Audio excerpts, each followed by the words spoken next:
Assalamualaikum warahmatullahi wabarakatuh. Alhamdulillahirabbil alamin. Wassalatu wassalamu ala asrofil anbiya'i wal mursalin sayyidina wa maulana Muhammadin wa ala alihi wa sahbihi ajma'in, amma ba'du.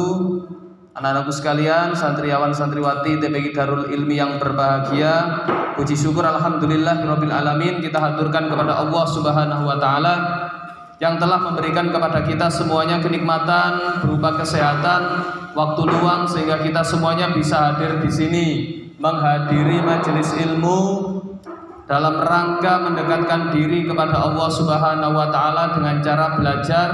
Semoga apa-apa yang kita lakukan di sore hari ini mendapatkan barokah dari Allah Subhanahu wa taala. Allahumma amin.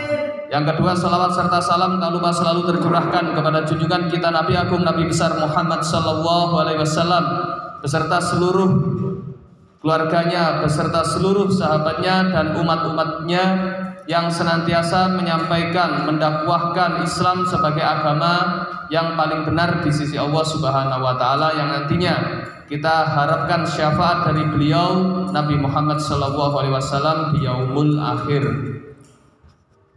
Memasuki pembahasan kita di sore hari ini, yaitu kitab Arba'in An-Nawawi hadis ke-19. Dibuka kitabnya, hadis nomor 19 halaman 36. Halaman 35, 36 ya. 37 hadis ke 19. Dua hadisnya. Langsung kita baca terjemahannya dari Abdul Abbas, Abdullah bin Abbas. Dia berkata, Abdullah bin Abbas ini merupakan salah satu sahabat Nabi yang juga merupakan sepupu dari Rasulullah. Dia berkata, pada suatu hari aku berada di belakang Nabi Muhammad. Kemudian beliau bersabda, wahai anak laki-laki. Kebetulan waktu itu Abdullah bin Abbas ini masih anak-anak. Rasulullah bersabda, wahai anak laki-laki, aku akan mengajarkan beberapa kalimat kepadamu. Jadi diuru'i sampai Kanjeng Nabi supaya mengajarkan beberapa kalimat, yaitu jagalah Allah, Dia akan menjagamu. Jagalah Allah, Dia akan menjagamu. Maksudnya bagaimana? Jagalah Allah, engkau akan menjumpai Dia di depanmu. Apabila engkau memohon, memiliki keinginan, jika kita memiliki keinginan, maka mohonlah kepada Allah semata. Jadi sampean duwe keinginan apa? Contoh, pengen pinter, pengen iso ngafal Quran, pengen iso nyenengno wong tua, dan kepinginan lainnya yang positif, maka mintalah kepada Allah. Lalu apabila engkau minta pertolongan, jaluk tolong supaya dimudahkan segala urusannya, maka mintalah pertolongan hanya kepada Allah semata. Ketahuilah sesungguhnya kalaupun umat manusia bersatu padu, wong sak donya bekerja sama untuk memberikan manfaat kepadamu dengan sesuatu. Misal wong sak donya pengen ngangkat sampean dadi bupati, maka mereka tidak akan dapat memberikan manfaat kepadamu kecuali atas sesuatu yang sudah ditentukan Allah bagimu. Jadi misal mereka bersepakat, ayo putra diangkat, ayo unding diangkat jadi bupati Jombang, aku bagian bandani, aku bagian ngelantik, aku bagian mengajak orang supaya setuju Jombang dipimpin oleh unding, kerjasama kabeh wong sak Jombang akhirnya setuju. Apa bisa terwujud? Mustahil jika tanpa ketetapan dari Allah. Bisa saja waktu itu ketika manusia bersepakat mengangkat unding dari bupati, moro-moro terjadi gempa, moro-moro terjadi bencana, akhirnya gak sido ditunda. Atau mungkin bahkan bisa menelan korban jiwa, akhirnya gak sido, bupati ini gak ono calone. Lalu lanjutan hadis, dan jika mereka bersatu padu untuk memberikan bahaya kepadamu dengan sesuatu. Contoh, wong sak donya pengen mencelakakanmu, ngeracun misal, diracun panganane, ya apa carane supaya kamu itu celaka, maka mereka tidak akan dapat memberikan bahaya kepadamu kecuali atas sesuatu yang sudah ditentukan Allah bagimu. Tidak akan bisa jika tanpa izin dari Allah Subhanahu wa taala. Karena apa? Karena pena sudah diangkat dan lembaran telah kering. Loh, maksudnya apa? Pena itu apa sih? Pulpen. Pena itu apa? Petelot. Digawe apa pulpen petelot itu? Nulis. Lembaran itu maksudnya apa? Kertas. Kertas ini maksudnya adalah kertas Lauhul Mahfuz. Pena ini adalah makhluk pertama yang diciptakan oleh Allah. Kalau kalian mengikuti hadis-hadis pernah belajar, Gusti Allah itu pertama kali menciptakan pena. Lalu menciptakan Lauhul Mahfuz, disuruh nulis. Pena itu takdir mulai saat itu sampai hari akhir ditulis red. Dan itu sudah mengering. Artinya apa mengering? Wis gak iso dibuset, dipindah, ditipek dan sebagainya. Wis itu. Maksudnya bagaimana? Makanya kita disuruh iman kepada qada dan qadar atau takdir. Jadi ada yang namanya qada, ketetapan, ada yang namanya qadar, ketentuan. Yang namanya lahir, jodoh, dan kematian tidak bisa diubah, 4 hal. Tapi ada yang bisa diubah, yaitu ketika seorang hamba melakukan perbuatan ahli surga, di akhir hidupnya masuk neraka. Itu bisa. Begitu juga sebaliknya ketika seseorang melakukan perbuatan ahli neraka karena melakoni dosa, ternyata ketika menjelang kematiannya dia melakukan perbuatan ahli surga dan akhirnya masuk ke dalam surga. Takdir itu seperti ini. Sampai ero kalkulator. Kalkulator ero. Nang kalkulator mbok ketik 8 ditambah 3 sama dengan 11. Loh, 11 iku nilaine ana sing nang kalkulator apa sampean sing gawe? Wis ana nang uteke kalkulator, ya kan? Wis ana nang mesine. Tapi sing nitek 8 tambah 3 mang sapa? Ya wongi. Begitu juga kita yang melakukan perbuatan. Lah, kita tetap berusaha. Nek sampean pengen hasil 100, sampean yo kudu minta 50 dikali 2, 1000 dibagi 10, 5 dikali 20 dan lain sebagainya. Banyak cara untuk mencapai nilai 100. Nggih, 100 itu namanya takdir. Cara-cara yang kalian lakukan 4 kali 25 itu namanya tawakal, usahamu. Oke, jadi ojo ngomong rapotku elek, rapotku nilaiku elek 40, 35, 20. Oh, iki takdir Gusti Allah wis tertulis ket biyen di Lauhul Mahfuz. Wis ket berjuta-juta tahun yang lalu, bermiliar tahun yang lalu. Keliru. Mbok balekno nang takdir. Terus sampean gak berusaha. Tadi nilai elek iku apa? Ya gara-gara sampean gak gelem berusaha. Di riwayat yang lain, jagalah Allah, engkau akan menjumpai dia di depanmu. Maksudnya apa? Maksudnya kalian akan mendapatkan takdir-takdir Allah itu sehingga kalian bisa legowo. Kenalilah Allah di waktu lapang. Waktu lapang itu maksudnya apa? Atimu lagi lapang, enak rek lapang lagi. Atine lagi seneng. Wong nek seneng iku biasane akeh ndonga ta, luwih seneng. Seneng, lali biasa nambah Gusti Allah. Maka dia akan mengenalimu di waktu malam. Nek sampean ketika seneng tetap ndonga, njaluk sepura, rajin ibadah. Meneh-meneh nek sampean kesusahan ditulung ambek Gusti Allah. Ojo njaluk enake tok. Contoh, Sampai nek ambek menungso gak ado-ado. Sampai nek gak duwe kekarepan, gak apik ambek wong tua. Tapi sampai nek semisal minggu meneh pengen renang, janjian ambek konco renang utawa dolen. Sampai nek rajin moro-moro biasanya gak tahu nyapu. Biasanya gak tahu korah-korah. Ternyata ada udang di balik peyek.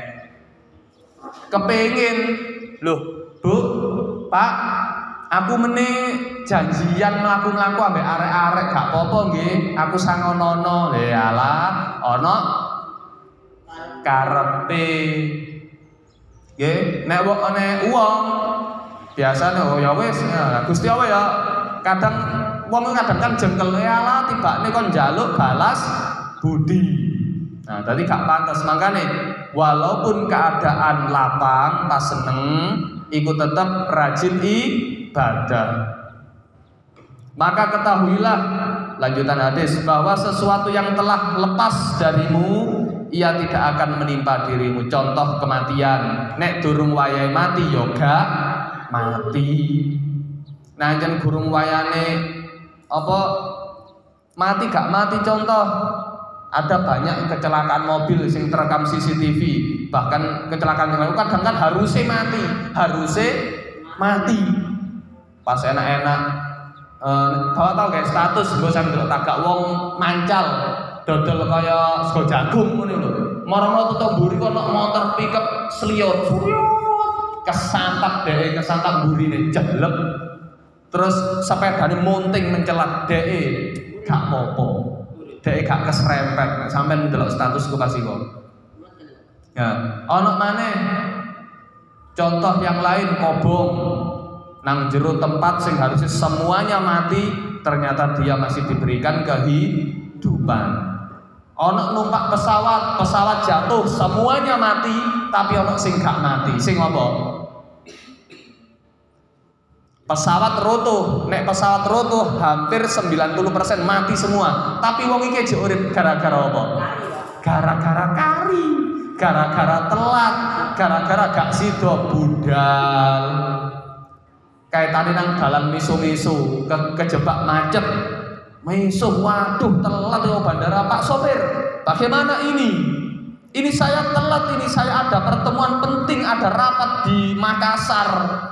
Gimana ini? Ini salah siapa? Loh, maaf Pak, jalannya macet, mau bagaimana lagi Pak? Kacau kamu itu Pak sopir. Ini bisnis saya penting ini, akan saya tuntut kamu. Loh gak bisa Pak, ini jangan ngecemas. Wah telat ini, saya harus delay. Malah delay ku apa pesawat telat. Tapi saya akan ubah penerbangan. Gara-gara sampai aku malah rugi 1,5 juta tiketku hangus. Ternyata teko bandara wis telat sak jam dhek tuku tiket penerbangan selanjutnya sing budal sore ambek meso ngene. Ternyata sejam kemudian nang berita ting tung perhatian kepada penumpang maskapai Garuda 307 akan mengalami delay karena adanya peristiwa yang tidak kita inginkan, yaitu pesawat Adam Air jurusan Makassar hilang kontak. Terima kasih. Ting tung. Duh, wong sing nang awal ini hilang kontak. Terus sak jamane nang berita wis muncul headline news, Adam Air jatuh di perairan Makassar dan masih hilang kontak sak jamane. Ono berita ditemukan puing-puing di Selat Palu misal, dan ada apa ceceran aftur bahan bakar di sepanjang pantai. Sak jam engkas saksi mendengar melihat ada sesosok penampakan seperti pesawat menabrak laut dan terdengar bunyi seperti ledakan bom. Sak jam mengkas headline news maneh ditemukan serpihan-serpihan pesawat dan mayat. Akhirnya dia sadar ternyata telatih dia merupakan nikmat yang diberikan oleh Allah Subhanahu wa Ta'ala. Lanjutan hadis, dan sesuatu yang telah menimpa dirimu itu tidak meleset daripadamu. Gak mungkin sancen ngene jret ya wis ngene. Dan ketahuilah bahwa kemenangan itu bersama kesabaran. Sampai nek wong dadi wong sabar, sampai nek menghadapi segala permasalahan dengan sabar, gampang koyok-koyok gak ono masalah. Tapi nek gak sabar ya iso ngamuk, iso jengkel, iso bersedih karena kurang kesabaran. Dan sesungguhnya kegembiraan itu bersama kesusahan. Mustahil takonono wong sak donya, mulai arek bayek sampai wong sing tuwek kate mate, mulai lanang wedok, mulai wong miskin sampai wong kaya raya sak jagat raya. Elon Musk saya sing duwe Tesla iku. Wong paling mustamas yo, wacane Masta apa iku? Tulisannya Musk ya. Iku gak mungkin gembira terus. Karena sudah dijelaskan sesungguhnya kegembiraan itu bersama kesusahan. Coba tanyakan. Enak rek dadi arek cilik. Gak mikir, gak gara PR. Takon adem sing cilik, nangis saya kadang-kadang ya. Iku berarti dia sedang kesusahan. Mbok bedegelen gak iso ngengek, mbok dulinane ilang, mbok jengkel keleson, susah deh. Takonono wong tuwek. Enak rek wong tuwek iku wis gak nyambut gawe, penggaweane tenger-tenger. Coba takonono, kira-kira kesusahane apa? Ya susah, gak lapo-lapo lho susah wong tuwek iku. Meneng ae koyo patung, ya susah deh. Atine ya Allah, aku mari ngene mate. Bahkan mungkin dia ketakutan. Karena Israel siap sedia untuk mencabut nyawanya. Takono wong miskin. Wong miskin iku soro apa seneng? Soro ketokane. Tapi suatu ketika bahkan sering sampai ndelok wong miskin iku guyu, ya kan? Gembira, isok guyu. Ya. Jadi bukan berarti miskin itu tidak bisa gembira. Takonono wong sugih, Elon Musk. Apa tahu susah? Ya jelas susah. Nggih. Nyambut gawe ini lancar, perusahaannya akeh, gak iso turu. Ya. Gak iso turu apa? Apa nyengunguk ngene nyengunguk keliling dunia ngecek dan lain sebagainya. Makanya butuh kesabaran untuk menghadapi kehidupan. Dan ini sesungguhnya sesudah kesulitan pasti ada kemudahan. Maka anak surat Alam Nasrah laka sadrak wa wada'na anka wizraka alladhi anqadha dhahrak wa rafa'na laka dhikrak fa inna ma'al usri yusra fa idza faragta fansab wa ila rabbika farghab. Sesungguhnya ada kesulitan, ada kemudahan. Sesungguhnya kemudahan itu pasti mengiringi kesulitan. Gak mungkin wong urip iku njaluk mudah terus, walaupun anak presiden. Nggih, takonno Kaisang ambek sapa? Anake Presiden Jokowi iku. Raka Buming apa sapa? Gibran. Apa dhek mudah terus mboten? Depote oleh suntikan dana 10 miliar dirasani wong sak Indonesia. Ya rek anake presiden. Dek ya susah dinyeki wong sak Indonesia. Raka tambah sapa Gibran niku biyen tau ngomong, "Oh, saya tidak tertarik di politik. Saya ini jualan pisang saja." Dodol apa biyen? Ternyata dek saiki dadi wali kota Solo ngikuti bapake biyen. Makanya manusia itu sulit untuk menjaga omongan. Nggih, nek sekali ngomong ojo mencela-menceli dan jangan kepedean nek gak ngarah nglakoni seperti itu. Nggih, jadi ini kesimpulan dari hadis ke-19 ditulis di buku tulisnya. Hadis ke-19 disingkat tak akan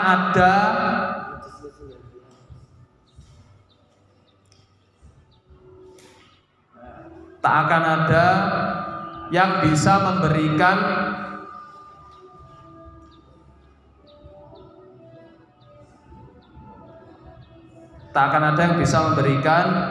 kemudahan dan kesulitan selain Allah.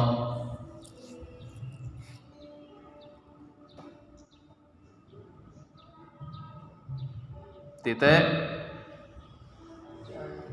Mintalah pertolongan kepada Allah. Mintalah pertolongan dan kemudahan kepada Allah.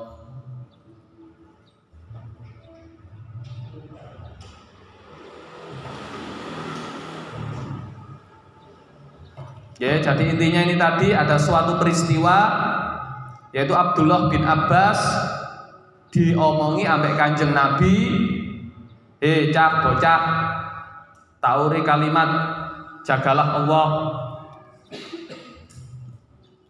Jagalah Allah tadi maksudnya apa?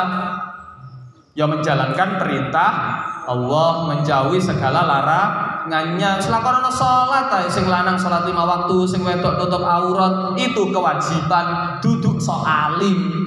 Saiki zamane ruwet mungsu netizen. Ana wong salat 5 waktu ke masjid. Jarine wong alim, bukan, itu sama sekali bukan tanda kealiman. Iku ngono kewajiban. Apa kok ketok alim? Apa kok ketok kaya wong sing sregep nang masjid itu alim? Apa kok? Soale beda, soale akeh sing gak nang masjid. Ngono lho. Contoh, sampean sekolah nang SDN Blimbing loro, gowo-blowo wis dalan nang Blimbing loro.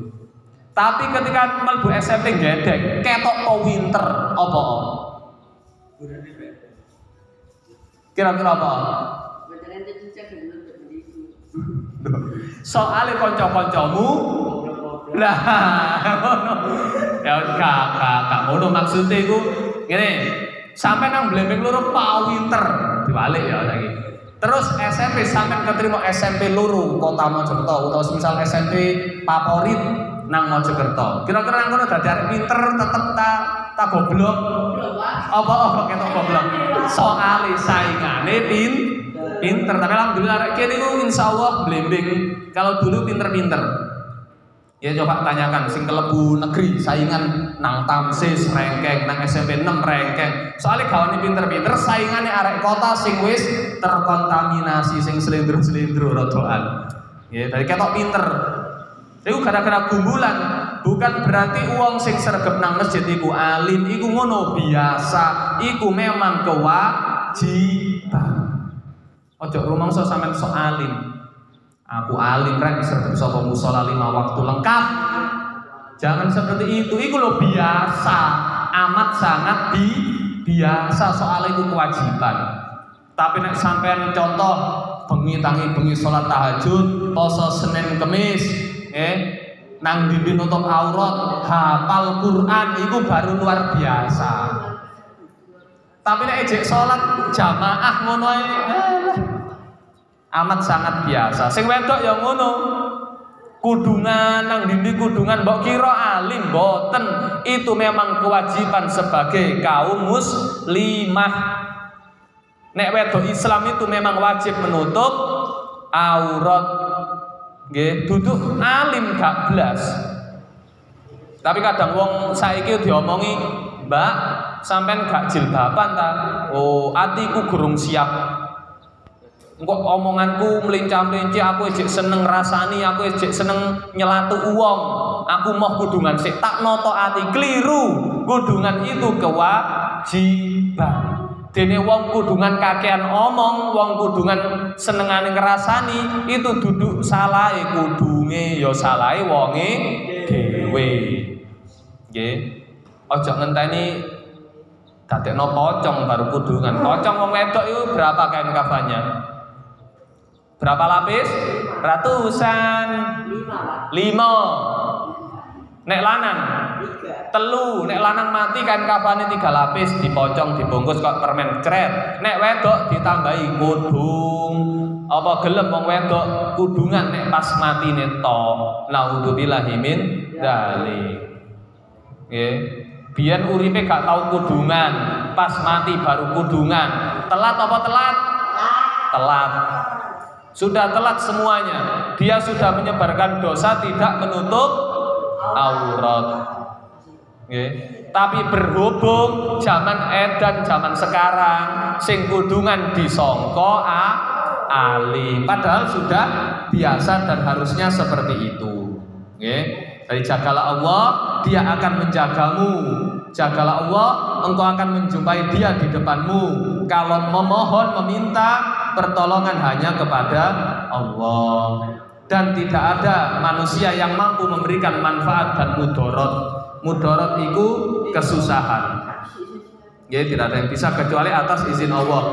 Dan yang paling penting yaitu di sini pena telah diangkat. Pena tadi sudah diangkat, takdir sudah tertulis, lembaran telah kering, lauhul mahfud sudah ditutup, dan tinggal kita menjalani takdir Allah dengan usaha dan doa.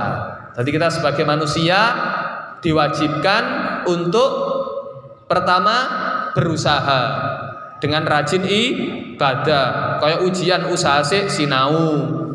Mari sinau kemudian dongo, makanya mlebu sekolah siap gerak berdoa mulai.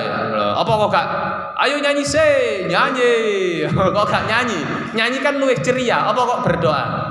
Karena segala sesuatunya itu kembali kepada Allah. Berdoa mulai berdoa.